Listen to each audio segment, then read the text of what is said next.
Fala, Nasci, graça e paz, tudo bem com vocês? Ivan Leão aqui, pastor da Nasci, e a gente está dando início a mais um NasciCast. E eu quero te convidar a você se inscrever no nosso canal, você participar com a gente nessa programação. Nós vamos soltar posteriormente, já a gente vai soltar para você assistir aí completo. Daqui a pouco a gente vai rolar uns ao vivo aqui também, e eu sei que será fantástico e fundamental esse tempo para Nasci. Então, nossa alegria de estar aqui mais uma vez compartilhando. Esse, se eu não me engano, é o episódio de número 4 que a gente está soltando aqui no NasciCast. E hoje eu tenho a alegria de receber uma convidada aqui muito especial para mim, né? Não sei para vocês, mas para mim é. E vai partilhar com a gente um pouquinho aqui sobre esse assunto, né? A gente vai ver se trabalhar uns temas assim bem bacana. E a nossa ideia, esses primeiros aqui, é falar sobre os testemunhos de vida, sobre as histórias de cada um, né? E conhecer um pouquinho mais a pessoa. Afinal de contas, né? Quando a gente vê alguém no púlpito, quando a gente vê alguém pregando, quando a gente vê alguém falando, a gente muitas vezes não sabe o que aquela pessoa carregou, a história daquela pessoa. Todos nós temos uma história, todos nós carregamos uma história, né? E esse dia, hoje, né, eu queria apresentar a vocês a nossa entrevistada, que é uma mulher aqui hoje. Quem será que é essa pessoa? Eu queria chamar vocês aqui hoje a Raquel Braguin Leão, pastora Raquel Braguin Leão. Meu Deus! Gente, que alegria estar aqui com vocês, que honra estar aqui nessa mesa com esse homem tão bonito, né? Com esse homem de Deus que eu admiro. E hoje a ideia é essa, né? A gente partilhar um pouquinho da nossa vida, da nossa história. Eu sei que você está aí desse lado me entrevistando, mas talvez você vai precisar me ajudar bastante, porque a memória dele é melhor que a minha, gente, acredite. E certamente eu creio que conhecer um pouquinho, né, da nossa história vai ser bacana, muita coisa para contar. Quem somos, Mo? Fala aí pra gente. Meu Deus, já acabou com a formalidade, já acabou, né, com a Mo, formalidade, né? né? Quem somos, Mo? Na verdade, gente, deixa eu falar pra vocês, deixa eu dar essa introdução, né? Eu sou guarulhense, eu nasci aqui em Guarulhos, eu morei aqui até os 16 anos e com 16 anos eu fui para Bilac, uma cidade no interior de São Paulo. E aí, cheguei lá, conheci a Rá na escola, né, meu bem? Na escola. Eu sou biriguiense, do interior de São Paulo. Nasci, fui criada uma infância muito simples, morando alguns anos no sítio, muito divertida, muito bacana. E aí, com 16 anos, foi quando a gente se conheceu? Foi. Na verdade, foi, né? Porque eu cheguei na escola, né? Nós conhecemos primeiro na escola, né? Depois na igreja, né? E aí o Ivan morava aqui em Guarulhos, morou aqui, nasceu aqui, morou aqui durante toda a infância. E aí foi quando a irmã dele conheceu um rapaz no litoral, e aí começaram a namorar e eles se mudaram lá para essa cidade tão pequenininha, gente, é muito pequena mesmo. 7 mil habitantes, né? Hoje eu nem sei, mas deve ter um pouco mais, né? Mas é uma cidade, quando a gente fala cidade pequena, a galera pensa que é uma cidade sem estrutura, né? Não, é uma cidade bem bacana, tem escola, não tem shopping, né, gente? Não tem essas paradas, McDonald's, essas coisas, não tem, mas prédio, né? Mas as escolas são muito boas, né, Kel? As duas escolas, tanto a formação médio, fundamental, elas são muito boas, né? Tem muita coisa, lá no interior tem recinto de exposição, que tem rodeio, essas coisas tudo, né? Então é uma cidade até bem estruturada para ser só 7 mil habitantes.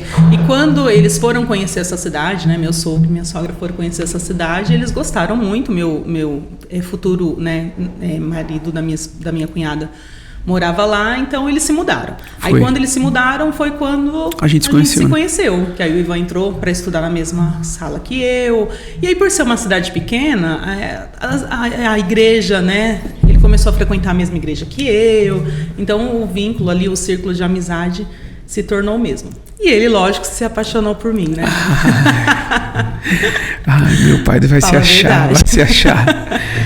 E aí, na verdade, como isso aconteceu? A gente depois fui para a igreja, né? Para a mesma igreja, me converti lá. Minha mãe já ia em uma igreja aqui em Guarulhos, né? E minha irmã também. Quando eles decidimos mudar, aí a minha irmã e minha mãe, meu cunhado, né? Minha irmã falou: meu cunhado, olha, eu só aceito casar com você, alguma coisa, se a gente for para a igreja. E meu cunhado mudou de vida também. Meu cunhado era tipo vida louca, assim, bebia, tinha carro com som, uma série de coisas. E se converteu mesmo, e estão todos na igreja hoje e tudo. E aí a gente depois foi pra igreja, né? Se conheceu na igreja. E aí com 19 anos, né? Coisa antes. Com 19 anos a gente começou a namorar. Não vai contar nada, não. O entrevistado aqui é você, não é? Quem decide o que vai contar é eu, não é você. Você falou que eu tinha liberdade para falar. Gente, uma coisa muito legal que, apesar dele morar numa cidade maior, né? Numa cidade muito estruturada, quando chegou lá, o pai dele gosta muito dessa questão de cavalo, charrete. Aí eles compraram um cavalo, compraram uma charrete. Aí o Ivan já me paquerando, passava em frente de casa. Com a charrete. Até tirar a carta, tinha som, né, gente? Pensa na baianice que é. Tinha seta, farol, tudo. Farol. A charrete azul. E diz que a gente que é caipira, né?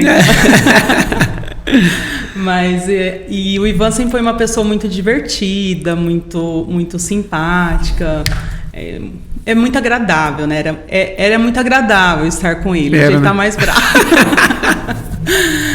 Mas eu me apaixonei, a gente se apaixonou e a gente começou a namorar com uns 19 anos. E aí nós namoramos 4 anos e meio. Nós namoramos à corte, fizemos um namoro em santidade. E aí, com 3 anos, né, que a gente estava namorando, a gente ficou noivo.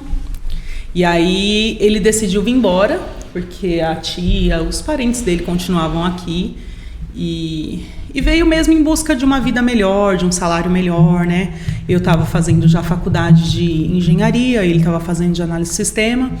E, na verdade, ele falou, cara, eu preciso ir para São Paulo, voltar, né? Para São Paulo, porque a gente quer casar e ter uma vida de mais oportunidades, né, no âmbito profissional. E aí a gente ficou noivo, ele veio embora e nós ficamos 1 ano e meio distante, à distância. Né? Eu lá, ele aqui. Chegou a dar 1 ano e meio? Deu, né? Porque eu vim pra cá em fevereiro de 2005, nós casamos em agosto de 2006, né? Quase 1 ano e meio. Quase 1 ano e meio. E aí a gente ficou, essa distância foi um tempo muito difícil, onde muitas pessoas falaram que até que não ia fluir, que a gente não ia continuar junto, que a distância ia provar muita coisa, mas existia um propósito, né, maior que nos unia.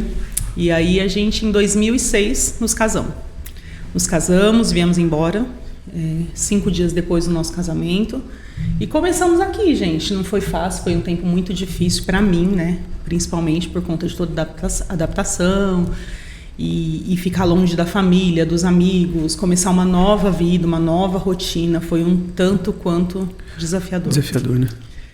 Mas aí nós viemos para Nasci em 2000 e, você é melhor de data, 2007. Então nós chegamos aqui em 2007.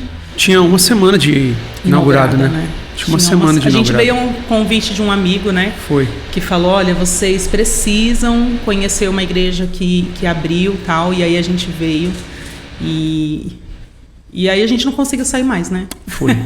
A verdade, nós nos casamos e viemos para cá, para São Paulo, né? E fomos congregar numa igreja e não deu certo. Por N motivos, e um dia a gente conta isso num podcast, né, amor? E aí, quando a Nasci abriu, um amigo chamou a gente foi pra lá. E isso foi 2007, o segundo final de semana de 2007. Né? E de lá pra cá, a gente já tá, esse ano aqui fez 17 anos com o pastor Ney, né? E o primeiro dia que nós entramos aqui, foi um dia de muita cura, assim. Só Deus sabe o quanto a gente precisava muito ferido, né? Daquela cura, o quanto a gente precisava daquele toque de Jesus em nós, porque a gente estava muito ferido, muito machucado, a gente já tinha pensado em desistir de tudo, né? Questionando se realmente a gente tinha feito certo em vir para cá. Começou a dar um monte de questionamento, né? Realmente mexeu muito com a nossa parte emocional. E automaticamente mexeu ali, né, com a nossa parte espiritual. E aí quando a gente veio para cá, pra gente foi um bálsamo de Jesus, né? Você teve até uma experiência bacana com a... Lembra que era aquela banda? Não, o Ministério Ipiranga, né? Eles estavam estourados com aquela música Uma Chance Igual a Essa, né? E foi quando Deus ministrou muito ao nosso coração, o meu coração principalmente, né, sobre essa canção, né? O Ivan é muito difícil de chorar, gente. Ele tem um coração Não é duro, não. Mas não, amor. Então quem tem coração mole chora. Quem não tem, não chora. Quebrantado, meu pai do não é céu. mole. Ele fala que eu me ajoelho para orar, eu falo, Jesus... Já começa a chorar. Quem não chora não tem coração quebrantado. Às vezes ele sai da oração sem uma lágrima. Isso pode dar confusão nesse podcast, viu? Os outros falam, então quem não chora não tem coração quebrantado. É isso, a pastora está falando isso. Mas o Ivan é mais... Ele é mais resistente. E aí aquele dia foi um dia de muito quebrantamento, assim, que Deus visitou a gente com muita força, assim. Eu acho que veio mesmo para arrancar algo de dentro de nós, né? Para arrancar a dor, para arrancar as coisas que nós estávamos vivendo, que tinha nos machucado tanto. E foi muito bom, assim. E desde então a gente começou, então, a vir, a frequentar, a ficar firme.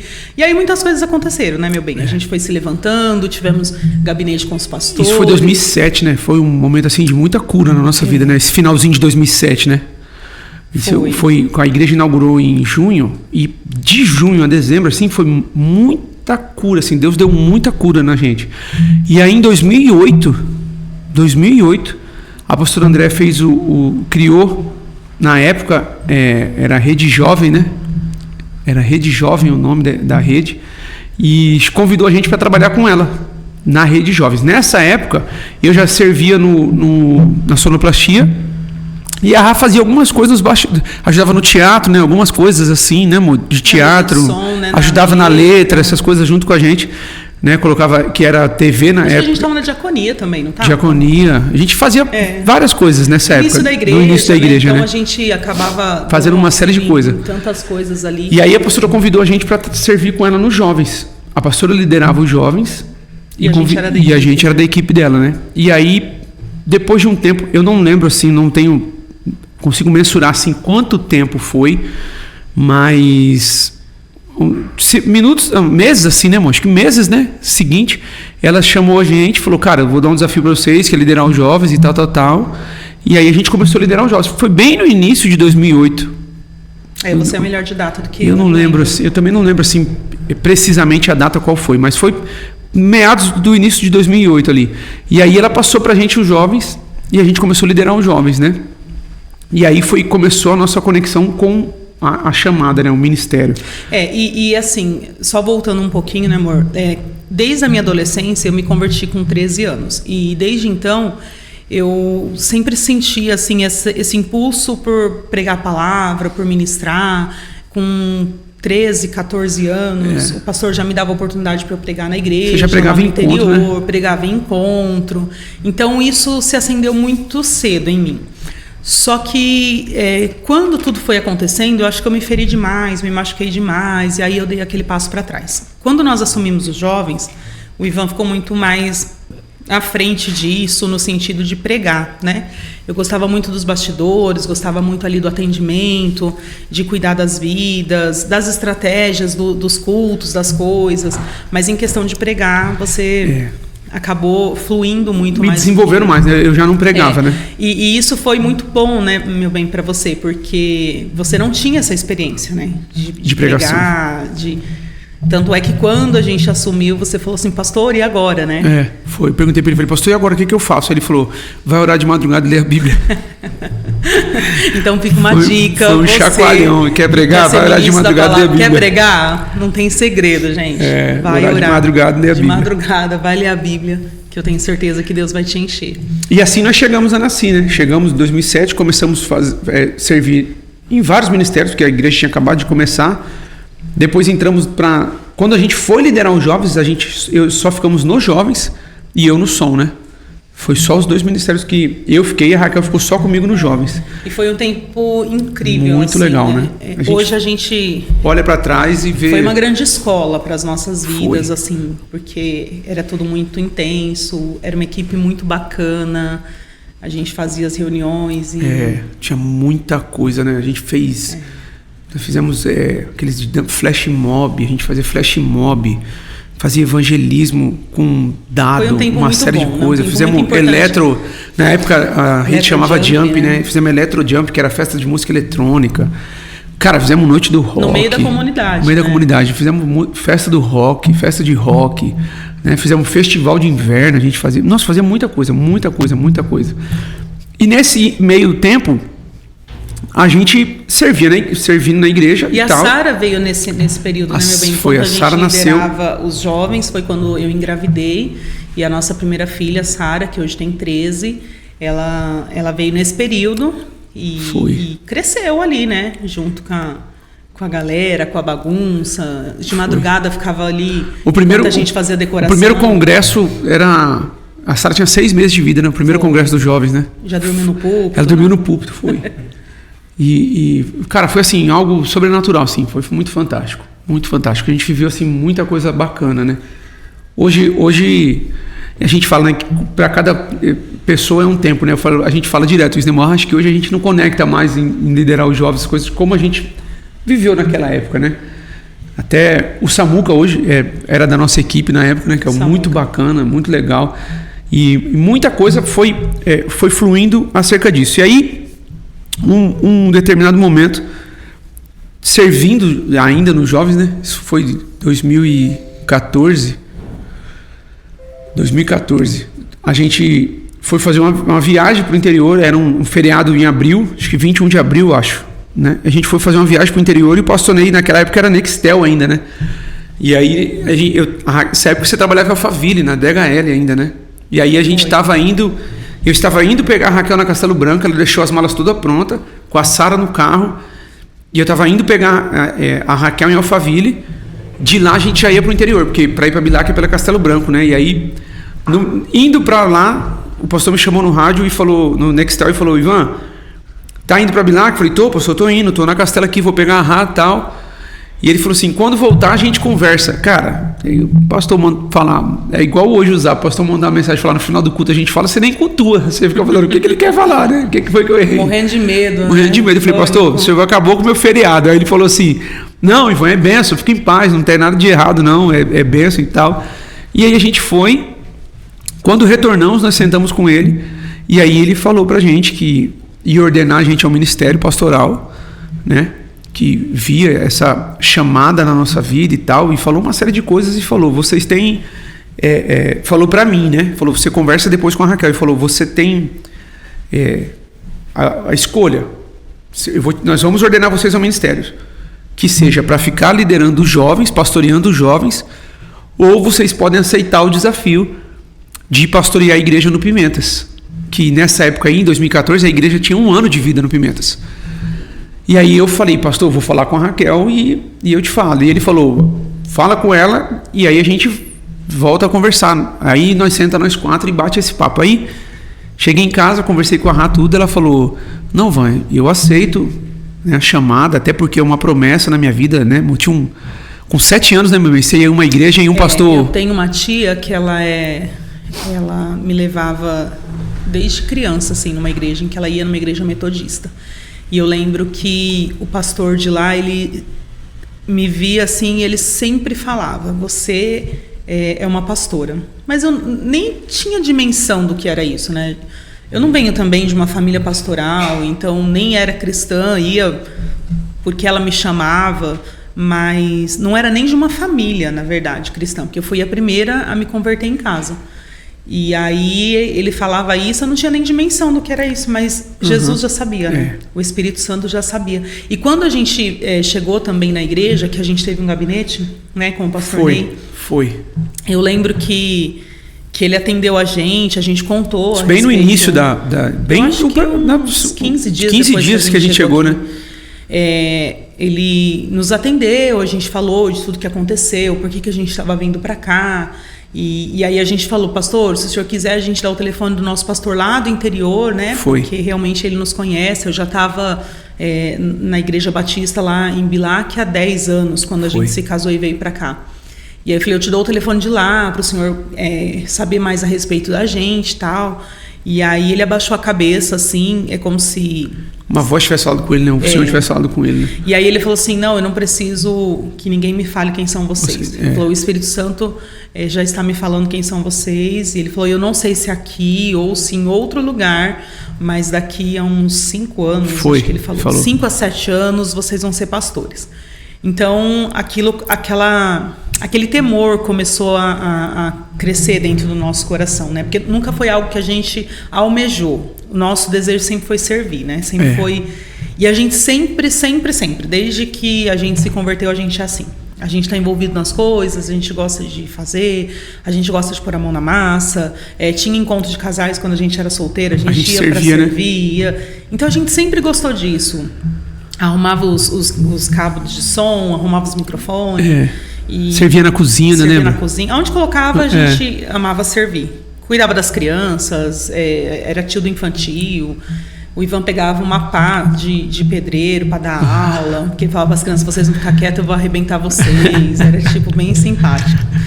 Mas a gente sempre fez e quando parece que a promessa ficou muito evidente, assim, gerou muito temor no nosso coração.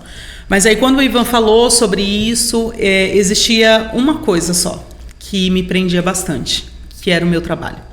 Eu me formei em engenharia, então eu sempre almejei um crescimento profissional, eu sempre quis alcançar um nível de diretoria, um nível... Até por conta da formação, né? Elevado, assim, nas empresas. E Deus, assim, me permitiu ter experiências profissionais que me levantaram muito rápido, né? Quando eu cheguei aqui em São Paulo, foi muito difícil o primeiro emprego, porque eu não tinha experiência e eles precisavam... Da experiência. Não podia mais estagiar porque eu já tinha me formado e foi muito difícil. E eu trabalhei ali como telemarketing 1 ano, aí depois eu arrumei um trabalho com um querido, um irmão da igreja, me colocou dentro da empresa, da DHL, e aí ali eu entrei como analista. Fui. E rapidamente eu cresci para coordenadora, depois eu fui para outras empresas como supervisora, como gerente de conta, e eu fui crescendo muito rápido profissionalmente. Então, quando a gente recebeu, né, esse desafio, eu falei assim, ok, eu aceito, mas eu não saio do meu trabalho. Foi. Porque era algo que eu almejava muito. Então, eu tinha esse temor no meu coração e um foco. Só que aí a gente foi para a oração, né?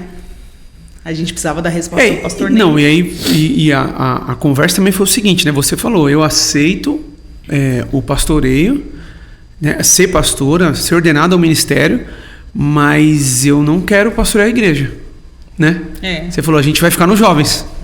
E aí... Entre nós, né? Entre nós, né? Entre nós dois, né?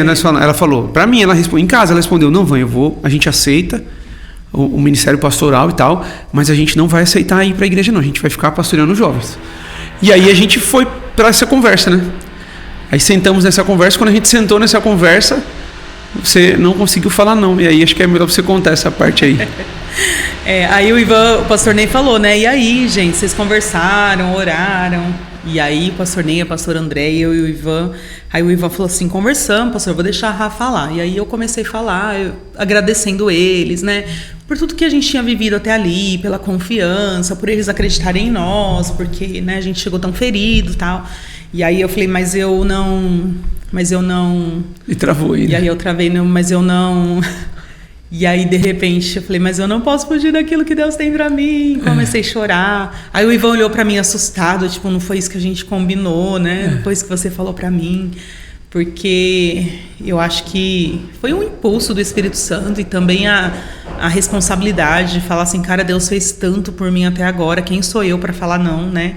Para aquilo que Deus quer. E eu sempre fui muito corajosa, assim, né, meu bem? Sempre fui alguém que sempre teve muita coragem. Enfrentou os desafios, né? Nunca tive medo. Faculdade de engenharia, vamos lá, vamos mudar de cidade, vamos lá, vamos fazer isso, vamos lá. Então, eu sempre fui muito corajosa. E aí foi mais um desafio que a gente aceitou. E glória a Deus por isso, né? Hoje... 10 anos depois, faz 10 anos esse ano. A gente olha para trás e vê o quanto Deus tem feito, não por causa de nós, é sempre por causa dele. O quantas pessoas Deus resgatou, quantas pessoas Deus curou, quantas pessoas chegaram lá com a mesma história com que a gente viveu, né? Então, assim, eu sempre creio muito que a dor não é em vão, que Deus não desperdiça dores. Então, toda dor que a gente sofreu, tudo aquilo que a gente enfrentou, tudo aquilo que a gente superou, hoje Deus usa para levantar outras pessoas. E dentro desse contexto, aí a gente aceitou, fomos para a igreja, pastoreamos a igreja, e isso começou em 2014. Em E ela falou, não vou sair do trabalho. E aí ela aguentou assim 7 meses, né, amor? Porque a gente foi para lá em maio. Quando foi em janeiro de 2015, ela engravidou da Laura.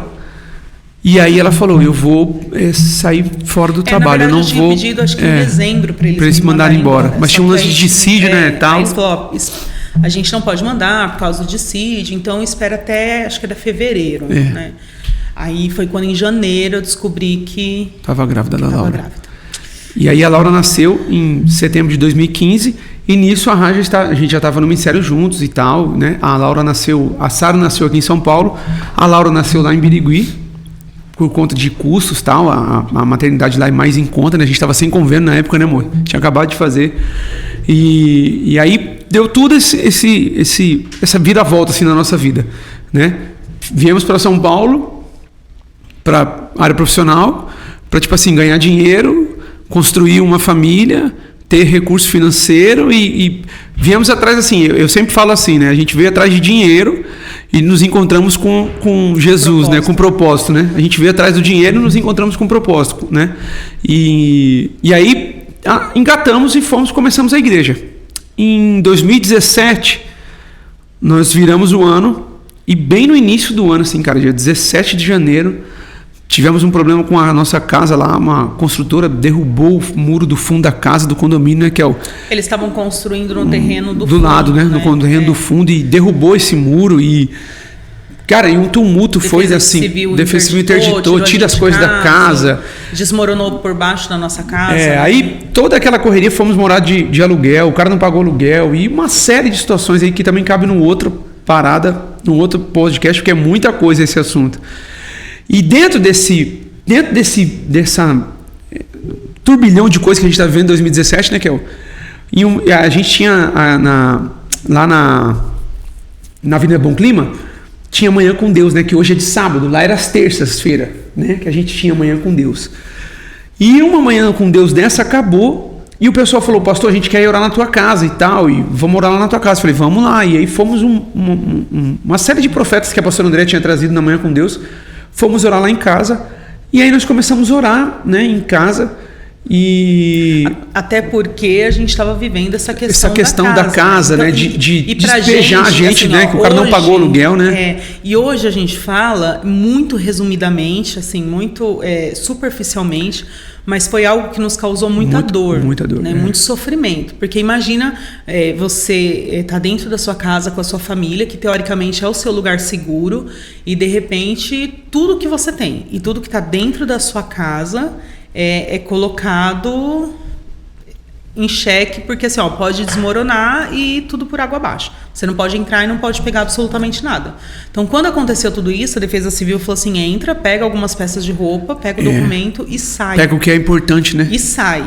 E aí isso começou aquele transtorno de que, e agora? A gente vai ter a nossa casa de volta? A gente não vai? Ele vai demolir com tudo dentro, né? Vai jogar pro buraco? Como é que vai ser? Né? Aí outras famílias também foram atingidas, foram 4 famílias atingidas, a gente se uniu em prol disso, mas foram meses de muito sofrimento. Hoje a gente fala com muita tranquilidade.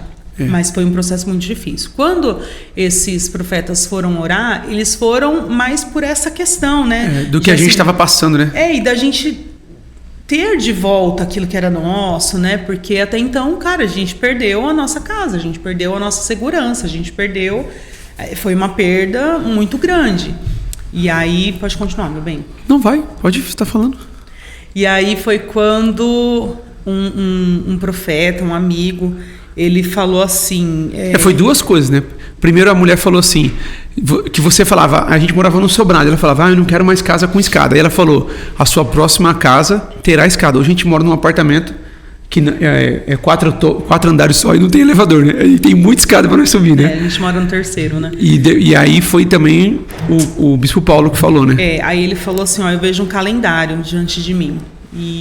Diante de vocês. Diante de vocês.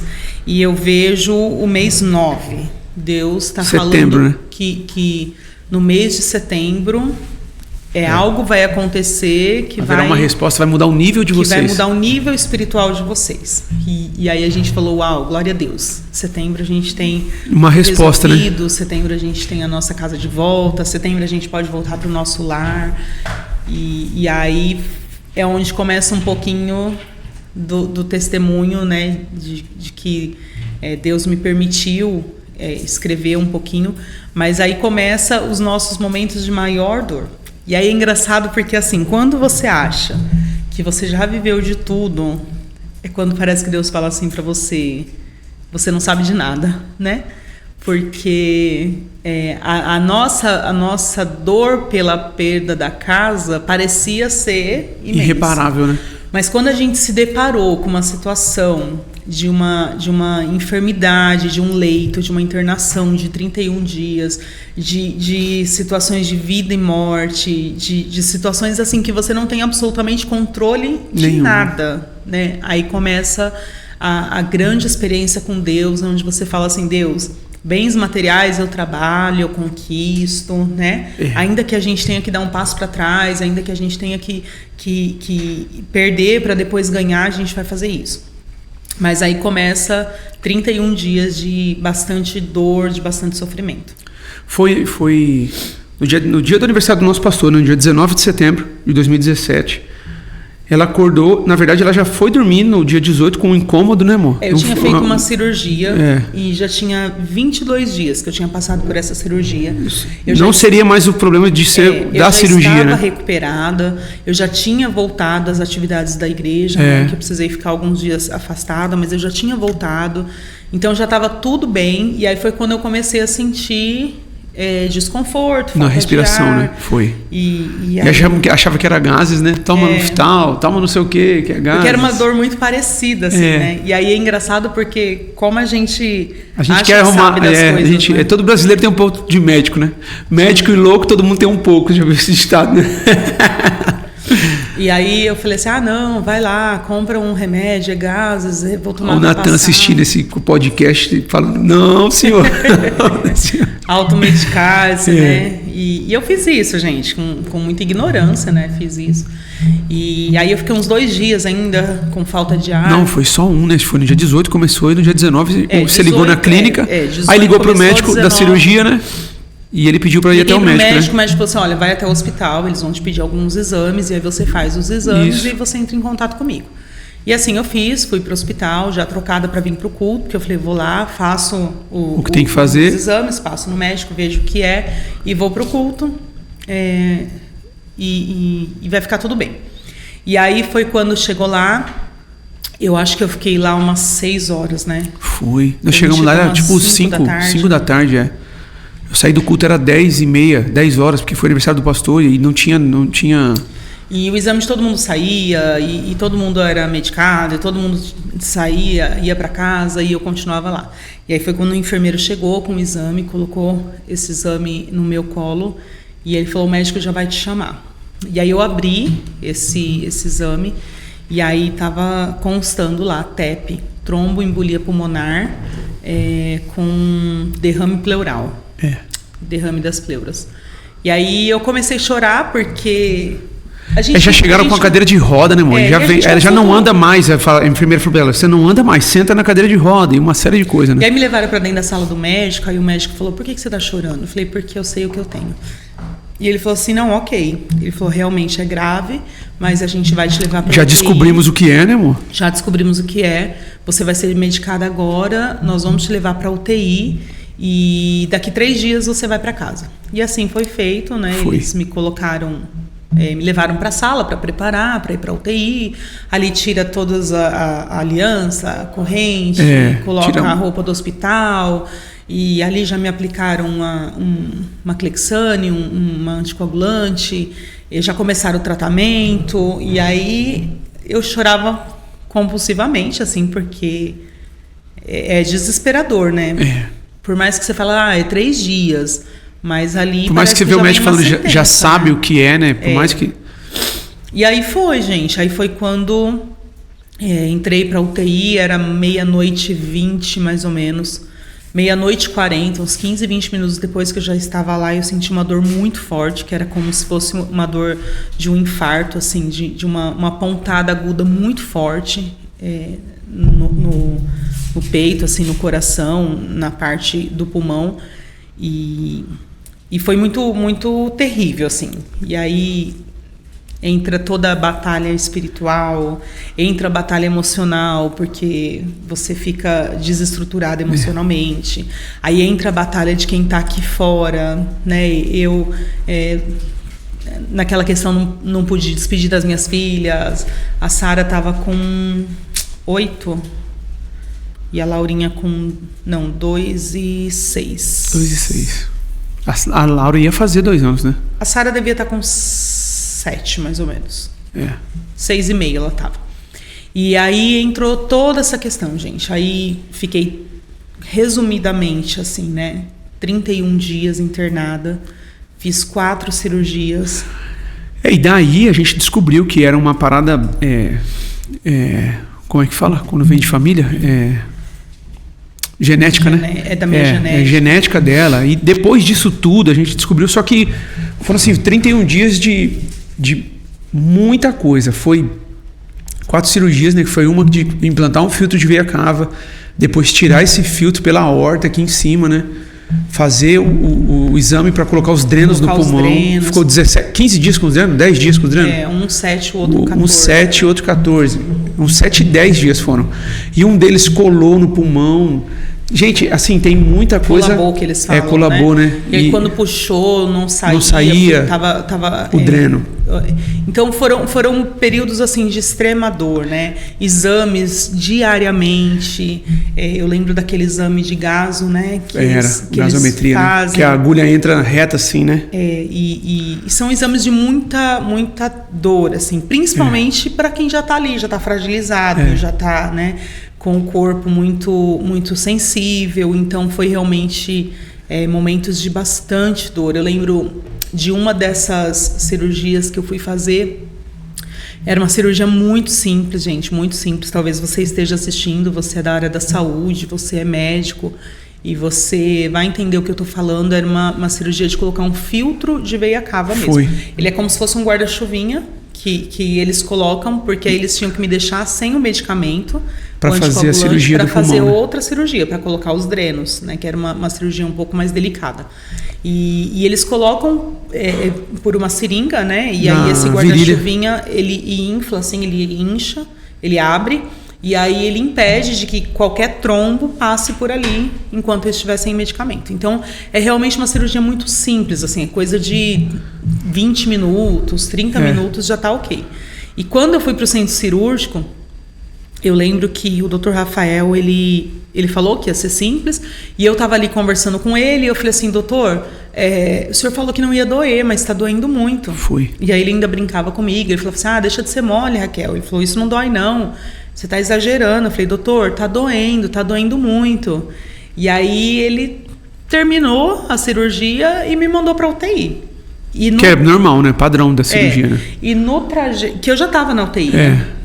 Eu saí da UTI para fazer essa cirurgia, essa mini cirurgia, e depois eu tinha que voltar para lá. E aí, nesse trajeto, ele tentou fazer colocar esse filtro. Conseguiu. Na verdade, ele tentou de um lado, colocou do outro, né? Ele tentou de um lado, ele viu que não ia dar muito certo e ele foi para o outro, só que ele já tinha perfurado o primeiro lado. E aí foi quando começou a dar uma hemorragia muito grande. E aí começou a vazar sangue. E quando eu cheguei na UTI... mas isso também não vazava... Isso interno, vazou né? Interno, vazava dentro dela. Interno. Quando eu cheguei na UTI, minha barriga, assim, meu abdômen estava muito grande, muito inchado, né? E muita dor, né? Vazado muito sangue. Eles estimam que vazou... Entre 1 litro e 1,5 litro. 1,5 litro de sangue. Então, o abdômen estava muito inchado. E aí, quando eu cheguei lá, o médico da UTI me recebeu e ele falou, tudo bem? E ali eu já estava pálida demais e eu falei, não, doutor, eu não estou bem. E ele veio correndo, né, o médico? Aí chamaram, o médico fez a cirurgia correndo e aí ele estancou, né, colocou a mão assim na virilha para estancar aquela perfuração. E no meu ver ali foram 2 minutos. Mas o Ivan falou que ele ficou mais de 20 minutos ali. Ficou, acho que uns 10 ou 15 minutos segurando. E foi bem no momento onde você tava lá pra Na visita, né? E a pressão dela foi 5/3 nesse dia aí. E foi bem no momento em que o Ivan tava lá. E aí, quando eu cheguei, isso já foi você que me falou, né? Eu já não lembro. Que eu olhei pra você e eu falei o quê? Me tira daqui. Não me deixa morrer. Você falava, me tira daqui. Eu olhava pro médico e falava pro médico, não deixa eu morrer, doutor. E ela falava, me tira daqui. E aí foi nessa luta assim toda, aí o médico conseguiu fazer o sangue estancar. Aí nós saímos da UTI com ela para ir fazer uma tomografia.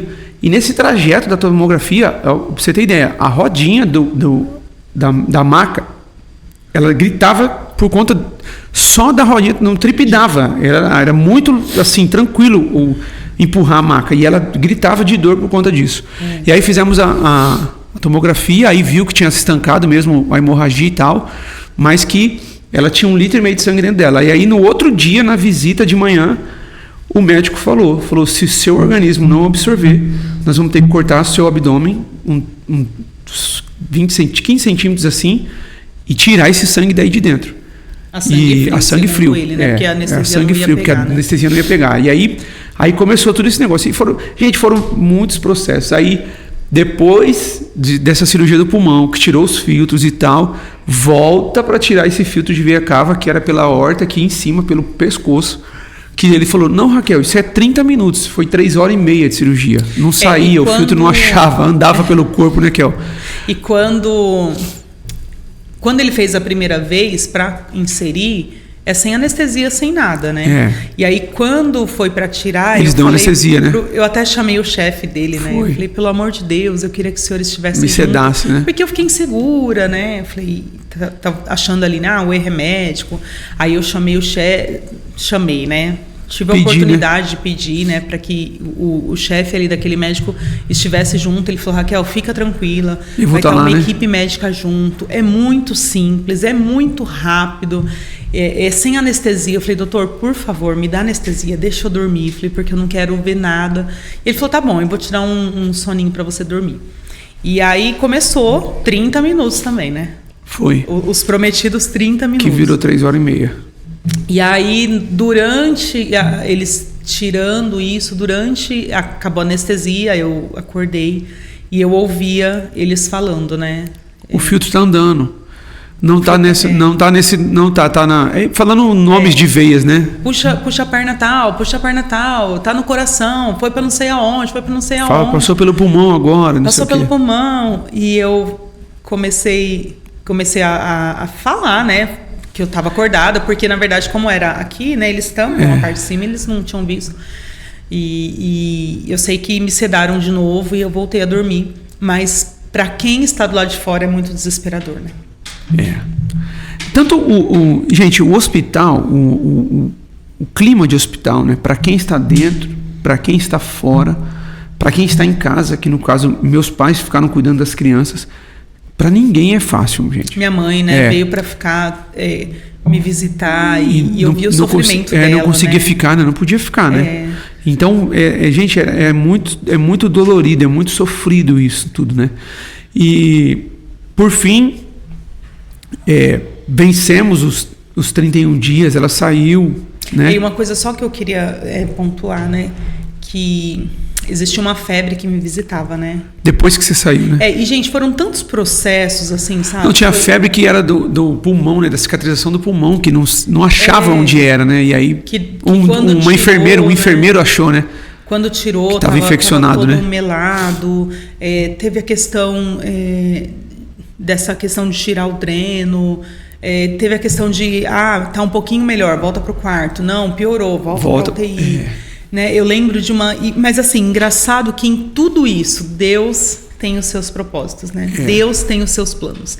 Eu lembro que uma vez que eu fui pro quarto, me colocaram junto com uma senhorinha, você lembra? Foi. E essa senhorinha estava acompanhada da sua filha. E aí, quando eu cheguei... Ela era cristã, né? A senhorinha. A filha não, né? A senhorinha era. E quando eu cheguei no quarto... a gente começou a conversar, né? Aquela conversa ali de companheiro de quarto. E aí ela falou assim, o que você faz, né? Com o que você trabalha? E aí eu falei para ela que eu era pastora e ela começou a chorar. Eu falei, meu Deus, ela deve ter algum trauma. O que aconteceu? Por que essa senhora tá chorando? E aí ela falou assim... Meu Deus, eu pedi tanto para minha filha chamar algum pastor para vir orar comigo, para orar comigo aqui no hospital. E Deus me colocou você do meu lado, E ela chorava. E aí todos os dias, né? Era um culto, né? A gente fazia um culto ali, a gente orava, a gente lia a Bíblia, a gente colocava louvores, né? E aquela senhorinha assim falava, você é um presente de Deus. E eu falava, meu Deus do céu, né? Que presente, né? E aí eu sei que eu voltei pra UTI, ela ficou no quarto e ela sofreu muito até, né? Foi. Eu voltei. Mas foram processos assim que a gente vai enfrentando que a gente não consegue entender. Que a gente não consegue ver a razão do porquê está acontecendo aquilo. Mas entender que por onde a gente passa... Independente da situação em que a gente está, né? Independente da fragilidade que a gente está, Deus, Ele quer nos usar.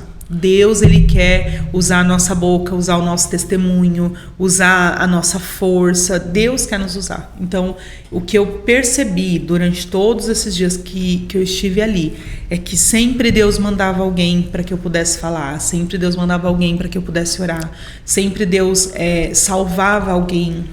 Nesse ponto, a igreja foi lá, né, amor? A igreja uma noite de domingo que acabou, né? O culto, a igreja foi toda para lá do Pimentas. A Nasci Pimentas foi toda para lá. Orar na frente do hospital. No outro dia, teve uma gama de alta absurda. Os médicos na UTI comentavam, gente, o que está acontecendo? Que tá todo mundo ficando bom e tá todo mundo recebendo alta. E aí... A Raquel me contou isso, na segunda noite, na visita, porque a visita era 12h e 8h, né? E às 8, 20 horas, né? Era 12h com o médico e 20 horas era só para ver a Raquel só. E aí, nessa ida na noite, a Raquel falou, Van, hoje foi um tumulto aqui, do tanto de alta que eles falando, tanto de alta dos quartos para casa mesmo, para a pessoa ir embora, quanto de alta de UTI para os quartos, né? Porque lá dentro do hospital são duas altas, da UTI para o quarto, e do quarto para casa, né? E aí ela falou que todos os médicos falavam, cara, o que está acontecendo? Que tá tendo um monte de alta, que tá tendo um monte de melhora, não sei o quê. E foi reflexo dessa oração. Poder, né? O poder de da oração, atuando, né? Atuando naquele lugar. E aí disso, gente, nós saímos, 31 dias de UTI. Na saída do hospital, a Raquel ainda ficou 7 dias home care, né, amor? E nessa do home care, no final do 7º dia, ela teria que voltar para o hospital para tirar o pique, porque as veias já não aguentavam mais, então ela estava com pique no braço, que ia direto para o coração, uma medicação, né, para as veias do coração. E numa dessas daí, todos os dias, 6 da tarde, ela tinha uma febre, que essa febre vinha... Antes de sair, né, do hospital. Não, quando saiu também em casa já, né? Continuou. Né? Deram alta para ela com essa febre, porque o médico falou, cara, não, a gente não acha que é. Na verdade, eu acho que o médico só me deu alta mesmo, porque eu insisti muito, lembra? Foi. Um médico, acho que ele era novo lá. E aí uma amiga nossa, né, a Bispa Flor, né, que ela até vem aqui à igreja, tudo, muito amiga dos nossos pastores, de todo mundo, e ela falou para mim, Ivan, eu quero ir ver a Raquel. Isso foi na sexta, né? E a gente estava com a visita muito restrita. Por quê? O negócio foi no pulmão. A Raquel não podia pegar gripe, não podia nada que envolvesse pulmão, né? Tanto que tivemos que limpar a casa, fazer uma série de coisas para ela chegar em casa, né? E tal. E aí a bispa foi em casa visitar a Raquel na sexta e falou para ela, né? Fez um ato profético lá com ela, com a toalha, e falou, você vai dormir com essa toalha e domingo você não vai ter mais febre. Você vai ficar boa. E foi exatamente isso, gente. Sexta ela teve febre, sábado ela teve febre, no domingo ela não teve mais febre. Não teve mais febre, não teve mais nada. Aí voltamos no hospital, tiraram o pique, tudo, e pôs um monte de acompanhamento, né, que é um monte de médicos e tal. E aí passou isso, gente. E aí eu me lembro que uma certa vez a Raquel falou, o pastor Ney colocou ela para pregar na igreja, e ela falou, Van, eu estou impaciente assim, de falar do meu testemunho, porque você vê a gente contando isso hoje, e é que nem a Raquel falou, a gente às vezes conta com superficialidade e tal, por quê? Porque quem vive, ainda vive tudo que está contando, né, amor? Quando você relembrar, né? Quando você relembrar e você sente, né? Você vive aquele processo, então quando você conta, por mais que a gente hoje vê a mão de Deus, a gente é como a história bíblica, né, gente? Você vê uma história na Bíblia, você vê lá, né? Noé construiu a arca. Pô, fantástico, mas a gente soube que choveu, mas na época o cara não sabia que ia chover. Então, A gente sabe o desfecho da história. Na época, a gente não sabia o desfecho da história. Né, amor? A gente não tinha ideia do desfecho da história como seria. E assim, ó, uma questão também que eu vivi lá dentro foi a questão de...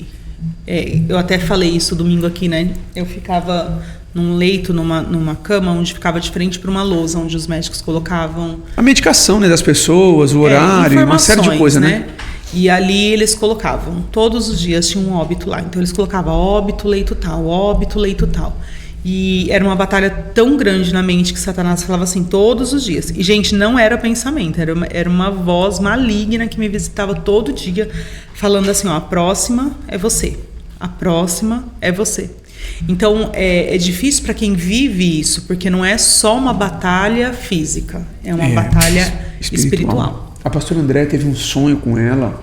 Eu tive um sonho também, né? Foi lá também. A pastora Midian também, né? Foi. Eu tive um sonho de que eu estava deitada e envolvida com um lençol vermelho.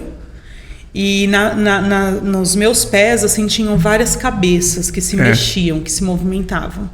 E uma voz que falava assim, ó, você já foi descoberto, você já foi descoberto, você não consegue mais se esconder, você já foi descoberto. E aí... Nessa mesma noite, a pastora Midian também teve esse sonho. Foi, na verdade, ela orou, né? A noite toda, porque ela estava na casa dos pastores. E quando a pastora Andréia veio me visitar, eu compartilhei isso com a pastora Andréia, esse sonho, o quanto eu batalhei a noite inteira ali. E aí ela comentou que a pastora Midian estava lá na casa dela e que ela falou, Andréia, o Espírito Santo me incomodou para orar essa madrugada. E assim, pastor Ney e a pastora Andréia oraram muito, a pastora Andréia, né, se colocou muito em oração. E, gente, é a oração da igreja, a oração do povo de Deus, né? E quando eu saí, que tudo isso aconteceu, que eu saí, que eu tive alta, a gente passou num médico. E o médico falou assim para mim, você sabe que você bateu na trave, né? Aí ele perguntou, você é crente, né? Aí ele falou assim, eu não sei se você é crente, se você é cristão, se você crê em Deus, se você tem uma religião. Mas se você crê, testemunha. Ele falou, porque você bateu na trave. Não era para você estar viva, né? Aí você falou para ele, então, doutor, eu sou pastor e tal. Aí o médico falou para ela, então faça um culto de ação de graças. Lembra que ele falou isso? Faça um culto de ação de graças porque você está viva. Ele falou, porque não era mais para você estar aqui. Ele falou, você estar aqui é um milagre, não era para você estar aqui. E aí, dentro desse contexto todo, gente, os anos se passaram e ela gravou esse testemunho num canal do YouTube da igreja, né? Acho que ainda tem até esse link aí, depois a gente pode até procurar. E a gente não toca muito nesse assunto porque é dolorido, gente. Para quem viveu é dolorido, né? E aí esse ano, ela publicando alguns vídeos e alguma coisa de devocionais. Ano passado, publicando alguns vídeos de devocional, tudo, uma editora viu uns vídeos dela e resolveu fazer um convite para ela ser coautora junto com outras 30 mulheres. O pessoal achou aí, fevereiro de 2018, que você gravou o testemunho. Ela vai disponibilizar o link para você compartilhar. E aí, então, em dezembro do ano passado, a Raquel gravando alguns vídeos de devocional, né? De uma série de coisas no Instagram. Você precisa até voltar, viu, amada? Porque Deus te usa, viu? Nessas gravações, viu, amada? Você precisa voltar a gravar. Você manda, eu só obedeço, né? Quem vê, pensa. Você viu que ela que conduziu o negócio, eu fiquei calado aqui, vocês viram, né? Então, e o roxo sou eu, não é ela, tá? Mas tudo bem. E aí, o que acontece? O ano passado, até chamou, né, no Instagram, e ela falou, vamos, me chama aqui. Eu falei, isso é golpe, mano, vai cair no golpe. Porque uns dias antes, né, que apareceu um negócio de shampoo lá, né, e o preço, assim, não era um preço... Era maquiagem. Maquiagem, não era um preço absurdo, né, e não era, assim, um preço de você desconfiar, era um preço bom, né. E aí ela falou, essa maquiagem tá muito boa, com esse cupom de desconto, e não sei o que. Eu falei, isso é golpe, não sei o que. E quando veio do livro, foi o mesmo discurso. Falei, mano, sai fora, velho, isso é golpe, você não tá vendo. Aí ela falou, a mulher quer me chamar no Zap. A mulher tá mandando o site aqui da empresa. A mulher mandou o CNPJ da empresa. E aí nós começamos, nesse meio inteirinho aí, a gente tem um amigo, né, que é membro lá no Pimentas, o Dr. Rogério, né? Ele é advogado, e aí eu liguei para ele e falei, doutor, tá acontecendo assim. Ele falou, cara, me manda os dados da empresa. E aí ligamos para ele, né, mandamos os dados para ele, ele falou, não, a empresa é quente, não tem processo nenhum, né? Tem alguma coisa lá de negociação, mas ele falou, nada que desabone assim a empresa, não. E aí ela começou a conversar com essa editora e tal, e aí continua. E assim, desde que tudo aconteceu, aí vem aquela, né? Teu testemunho precisa virar um livro, teu testemunho, você tem conteúdo para escrever um livro, mas aí sempre vem aquele... E sempre falavam, né? As nações vão te ouvir, você vai contar para as nações, e a Raquel falava, como que eu vou contar para as nações? Você lembra uma vez que o pastor André Silva, acho que foi ele, que falou assim, tem uma pessoa em tal lugar... em Minas Gerais, uma coisa assim. Outra falou 2 lugares assim que vão ser curadas e quando ouvirem o seu testemunho. E eu falei, meu Deus, como que o Senhor vai me levar exatamente para essa pessoa? Quando o Senhor vai me levar, né? E aí vem aquelas indagações, né? Poxa, eu não quero só falar disso, porque a gente tem tanta coisa para falar e eu quero pregar a tua palavra, mas eu não quero sempre bater nessa tecla. E aí quando veio a oportunidade de escrever um capítulo desse livro, né, que é como coautora, o Espírito Santo falou muito forte no meu coração que essa era a oportunidade que ele estava me dando para que pessoas conhecessem, que fossem tocadas, que fossem alcançadas, que fossem curadas através do meu testemunho. Porque a gente tem essa convicção de que quando a gente é curada, Deus nos usa como cura na vida de outras pessoas, né? E aquilo que a gente quer esquecer, aquilo que a gente não quer se lembrar, porque talvez nos trazem lembranças, Deus quer fazer um testemunho para alcançar outras vidas. Porque hoje eu sei que pessoas que leem esse testemunho, elas falam assim, Deus é Deus de milagre. Deus é Deus que realiza, Deus é Deus que levanta, Deus é Deus que cura. E aí foi quando eu aceitei o desafio e tá aqui, né? Mulheres como Luzeiros no Mundo. Lá no capítulo 29. E aí Deus me permitiu registrar essa história. E é legal porque as meninas falam assim, mãe, eu quero mãe, assina, dedica, mãe. A Laura principalmente, Foi. né? E eu falo, minha filha, você guarda esse livro, porque eu quero que os meus netinhos leiam e falem, olha o testemunho da vovó. E eu falei, você guarda esse livro, porque é realmente isso, né, gente? Quando a gente escreve, a gente registra, né? Enquanto está só no nosso coração, só na nossa boca, tem muitas coisas que a gente vai esquecer. Mas... já é um best-seller, né? Esse aqui ainda não está com o selo do best-seller, mas ele já foi... Essa foi a primeira edição. A segunda já está com o selinho de best-seller, é o livro mais vendido ali da editora, então já entrou como best-seller. São 31 mulheres que compartilham o seu testemunho. E isso é tão incrível, gente, porque... aquele que não é edificado pelo meu testemunho é edificado pelo testemunho de outra mulher. Tem muitos testemunhos aí, né? Muito. É incrível, assim, como Deus levantou pessoas diferentes de vários lugares. E quando eu penso, né, em um livro de coautoria, eu logo lembro da Bíblia, né? A Bíblia foi o primeiro livro de coautoria escrito, né? Que foram vários coautores usados ali, inspirados pelo Espírito Santo, para escrever as Escrituras.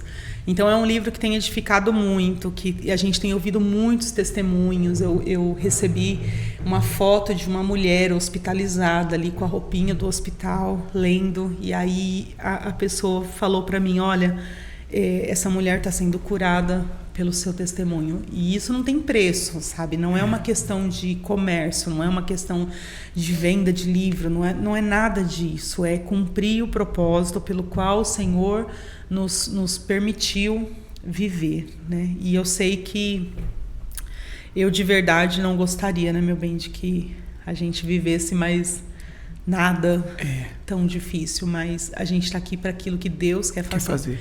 E eu lembro que no período em que eu estava internada, uma pastora que foi orar também ali por mim, né, no hospital, ela falou assim, Deus está gerando um novo testemunho. Os que você tinha já estava muito velho. Deus está gerando um novo testemunho. E gerar testemunho dói, né? Gerar testemunho é difícil, gera lágrimas, gera choro, mas eu sei que Deus quer mudar o nosso currículo, né? Que Deus quer elevar o nosso currículo. E Deus faz assim. E eu, assim, de verdade, não é porque eu tô aqui na frente dele, não, mas eu preciso falar isso. Que você, meu bem, foi muito fiel naquilo que você me prometeu no altar. Na alegria, na tristeza, na saúde, na doença. Só Deus sabe o quanto você segurou as pontas aqui do lado de fora. Então esse livro, ele não fala só sobre mim, né? Ele fala sobre nós. Quando eu terminei de escrever esse capítulo, eu imprimi lá as minhas folhinhas e eu falei assim para eles, posso ler para vocês? Aí a gente sentou à mesa, ele, as meninas. Eu que li, né?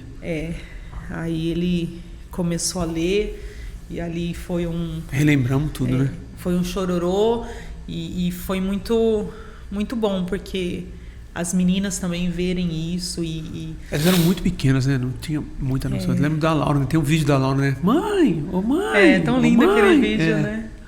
Que o médico, depois de aí já tinha uns quase 30 dias, né? O médico permitiu ela vir até a recepção da UTI ali, dos quartos, e ver as duas meninas. E aí quando ela me viu, ela falava, vamos embora, mãe, vamos embora. E o machucado, que era o pique, né, que tava no braço. Né? Tira esse dodói, vamos embora. E foi muito difícil, assim. Os 2 aninhos dela, né, o aniversário de 2 anos, eu estava internada. E aí os vizinhos ali se reuniram, os amigos se reuniram, fez uma festinha para ela, para comemorar os 2 aninhos, e tudo isso traz muitas lembranças, né? Mas aí eu penso um pouquinho, e eu quero falar um pouquinho, se o host me permitir, né? Claro. Sobre casamento, né, gente? Né, meu bem? Sobre a importância de estar juntos, de um ajudar o outro. Porque, gente, casamento não é só momentos bons. Casamento não é só momentos de alegria, né? E a gente está aí no mês dos namorados, a gente trabalha com muitos casais, a gente atende muitos casais, a gente gosta muito dessa área de relacionamento, de casamento, e a gente fala realmente com propriedade e daquilo que Deus faz na nossa vida, né? É desafiador, né? Nós não somos fáceis de lidar. Eu sou brava, meu bem, fala. É sua hora de falar. Não, é um pouquinho. Só um pouquinho. Ele fala ela que eu herdou o leão. Ele fala que eu sou um doce de menina. Eu só sou brava com ele. Só é bravo comigo. Um dia eu tava no carro e aí... Uma irmã da igreja mandou um áudio pra você. Uma irmã da igreja me mandou um áudio. Ela falou assim... Ai, pastor, eu tava conversando com as minhas amigas, com outras irmãs da igreja, a gente falando de você. Você é um doce. Como você é amorosa, como você é doce, e eu como ouvindo você é delicada, áudio. como você é. E ela falou, encheu minha bola. Quando terminou o áudio, eu falei, ela tá falando de quem? E esses dias no carro, o que foi que a gente falou? Eu não lembro, não. As meninas fez uma brincadeira. Lembra da brincadeira? Que ela falou assim, mãe, você não pode responder... foi. Você não pode responder com a verdade. Você não pode resolver com a verdade. Mas eu não lembro qual foi. O fruto da oliveira é... Aí eu falava, a uva, né? Não. Porque eu não podia... da oliveira tá... Não, é azeitona, Azeitona? Né? Oliveira, sei lá. Amor, da videira é a uva. A videira é a uva. E aí eu sei que eu comecei a responder aquilo que não era a verdade. Aí ela falou assim... Quem não é casado é... Aí eu, feliz. Porque eu devia ter respondido solteiro, né? Sei lá, viu? Aí eu falei, feliz. Aí ele parou o carro, ele falou, você vai descer. Ou desce você, eu desço. Mas por quê, gente? Porque casamento precisa ser leve. Né? Casamento precisa ser... ter companheirismo, casamento precisa ter cumplicidade, casamento precisa ter diálogo. Né? A gente também sempre fala que o fato da gente ter casado, ter vindo morar longe da nossa família... Fez a gente amadurecer, né? A gente amadurecer. Porque independente dos problemas que a gente passava, a gente só tinha um ao outro. Eu não tinha para onde correr, ele não tinha para onde correr. Eu lembro de um dia, gente, a gente acho que era recém-casado, e meu sogro falou assim, eu estou muito preocupado de vocês estarem passando necessidade. Ele te ligou, né? De vocês estarem passando necessidade, começo de casamento. Aí eu falei assim para ele, sogro, eu tenho passado muita vontade. Falei, vontade de comprar um sapato novo, vontade de sair para comer fora. Eu falei, mas necessidade não. Falei, porque Deus prometeu e Deus tem suprido todas as nossas necessidades, né? Mas assim, a gente abria a geladeira, só tinha água e ovo, né? Mas a gente estava feliz, porque a gente estava junto. Então, viver esse tempo de construção foi muito bom, né? Da primeira conquista, do primeiro carrinho ali, velhinho, né? Que a gente conquistou, que mais bebia do que qualquer coisa. Era o Chevelho, né? O Chevelho. Era um Chevette velho, mas a gente era muito feliz. Então, todas as nossas conquistas, todos os nossos avanços, isso fizeram com que a gente fosse crescendo. E eu posso te fazer algumas perguntas agora? Não, pode não. E esse aí é o livro, gente, é Mulheres como Luzeiros do Mundo. E eu falei pra ela, agora você vai me dar uma data, porque eu quero que você escreva o teu livro. Tô sob pressão agora, tá sob pressão. E aí logo vai sair um livro aí com... Sob pressão do leão, Sob pressão do leão, vai sair um livro aí com tudo. Um livro nosso, né, meu bem? Vamos escrever um livro juntos. Vai fazer o seu primeiro, depois a gente pensa num junto. Tá vendo, gente? Como é ele que manda? É assim. Se ele falou, eu obedeço. Fala pra gente o que você espera do futuro. Pra gente encerrar. Meu Deus, eu espero continuar vivendo os planos de Deus pra minha vida, porque por mais que a gente faça planos, os planos dele são sempre melhores. Eu espero conduzir o rebanho que ele confiou nas nossas mãos com ousadia, com amor, né? Eu espero ter a minha família sempre à volta da nossa mesa. Eu imagino, né, daqui uns anos, os genros chegando e a gente todo sentado à mesa e os netos chegando e eles tendo muito orgulho, se inspirando muito naquilo que a gente vive, naquilo que a gente passa. Na verdade, que a gente sempre preza por transparecer e espero viajar por muitos lugares, porque eu quero desfrutar de tudo que Deus tem para minha vida. Amém. Né? Esse ano a gente faz 18 anos. Fica maior idade, né? O casamento fica maior idade. Nosso casamento vai ficar aí na maior idade. E eu ainda creio que você vai me levar para uma viagem esse ano. Eu espero uma viagem internacional. Eu vou levar. Gente, bichinho, eu falei assim para ele, amor, a gente vai fazer 18 anos. Chega eu não quero mais Campos do Jordão. Nem Monte Verde, chega. E nem Monte Verde. Chega. Então, se você aí gostaria de patrocinar um casal de pastores para uma viagem internacional, você pode me chamar. Gente, ajuda ele, por favor. Nesse próprio YouTube aqui, que eles entram em contato, eles te dão meu zap. Ajuda esse servo, porque ele já está começando a entrar em desespero já. Mas eu espero isso. Eu espero viver ao seu lado, caminhar contigo. E é isso. Espero ser uma boa mãe, uma boa esposa. Gente, gerar um testemunho dói, né, meu bem? Só que edifica muitas vidas, né? Deus tem um propósito em tudo, né? Deus teve um propósito na nossa união. Deus teve um propósito em me mandar para o interior de São Paulo. Né? Minha irmã conheceu o noivo na praia, mano. 900 quilômetros. Tipo assim, loucuras. Falar, amor de praia não sobe serra. Da minha irmã subiu, atravessou o estado de São Paulo inteiro. Foi lá para perto do Mato Grosso. Lá e hoje tem uma família linda. E hoje tem uma família linda, entendeu? Então, Deus tem os seus meios, né? Deus não dá, como o pessoal fala, viagem perdida, né? Deus não dá viagem perdida. Deus sabe o que faz.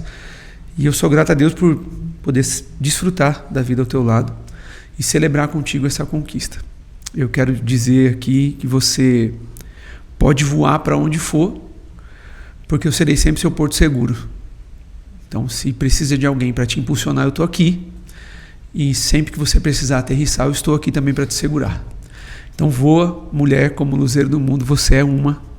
E uma alegria poder partilhar a vida ao seu lado e compartilhar desse testemunho aí, em nome de Jesus. E que nós possamos ir sempre juntos, né? E é isso. O que você espera para os próximos 10 anos aí? Deixa para o próximo podcast essa pergunta, porque eu não vou deixar, já está acabando o nosso tempo. Gente, Kel, muito obrigado, tá, meu bem? Uma alegria partilhar desse podcast contigo.